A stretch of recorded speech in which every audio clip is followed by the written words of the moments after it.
Irmãs, dia 4, sexta-feira da primeira semana do Advento.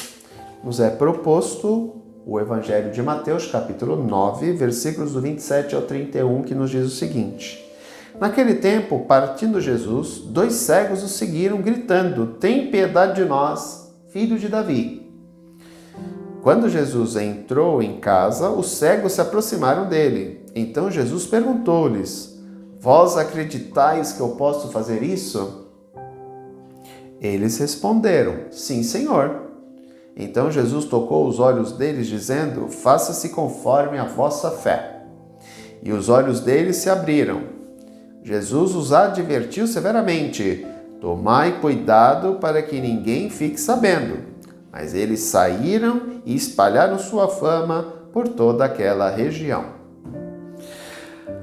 Às vezes nos causa espanto quando Jesus pega e fala, justamente para que eles não falassem que ele tinha realizado a cura. Mas peraí, é óbvio que eles tinham que falar, eles tinham que anunciar, porque aí Jesus, a fama dele ia ir ao longe, porque aí mais pessoas iam se aproximar dele, mais pessoas seriam curadas.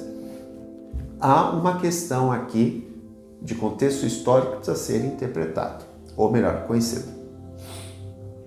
Israel esperava um Messias, o Messias que vinha da casa davídica, o Messias que se tornaria rei, o Messias que era esperado e que iria se levantar contra o invasor estrangeiro, ou seja, o Messias general.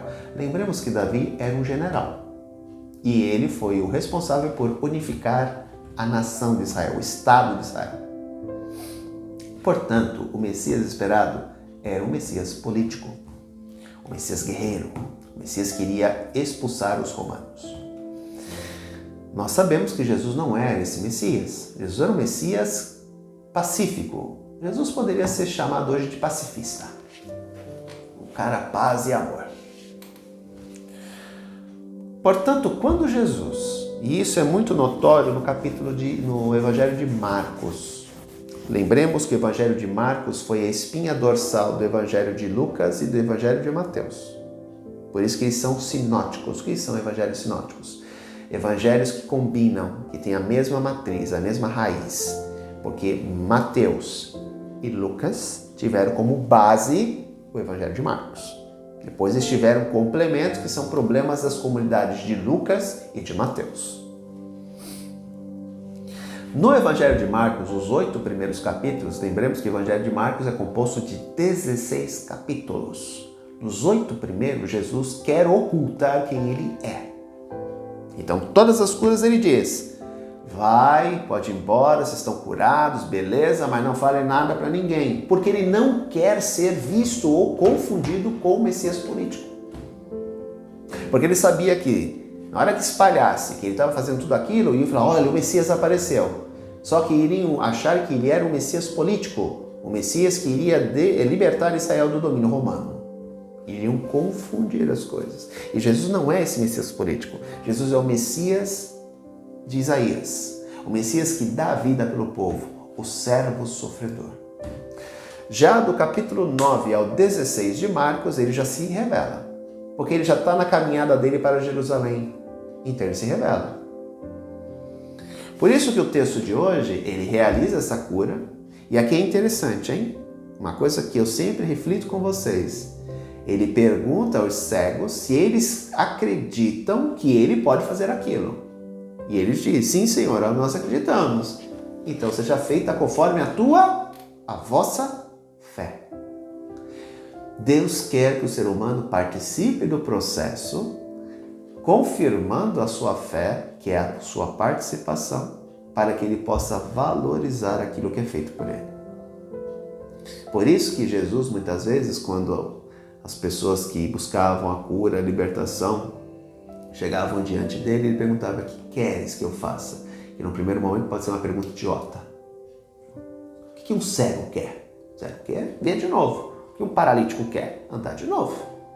O que um surdo quer? O surdo quer ouvir de novo. Então é uma pergunta descabida. Mas não, essa pergunta tem um porquê. Porque Deus quer que o ser humano participe do processo de cura, quer que afirme a sua fé, que realmente crê que ele possa fazer aquilo. E aí se faz. Não porque Deus precisa da nossa crença, da nossa fé para realizar a cura, de jeito nenhum. Mas Ele quer que nós participemos do processo. No texto de hoje isso é claríssimo. Vocês acreditam realmente que eu posso fazer isso? Sim, nós acreditamos. Seja feita conforme a tua vossa fé e tal. E eles foram curados. Então aqui estão dois aspectos extremamente interessantes. Primeiro, Ele quer que nós participemos do processo.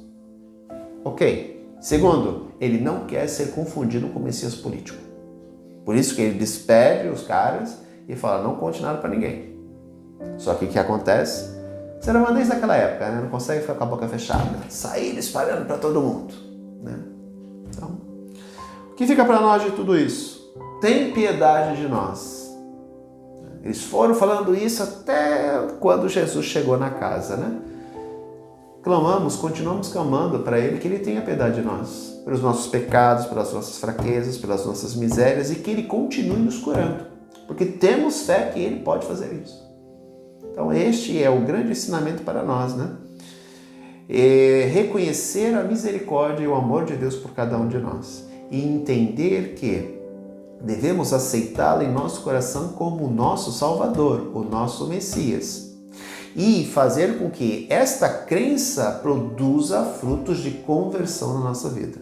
Lembremos o trecho de ontem, né, que nós refletimos justamente sobre a questão de fazer a vontade do Pai. Temos que fazer a vontade do Pai na nossa vida. Portanto, temos que abrir o nosso coração a Ele e permitir que Ele faça a sua obra. E a nossa missão, a nossa parte é compreender isso e realizar isso na nossa vida. Um grande abraço e até amanhã, se Deus quiser. Tchau.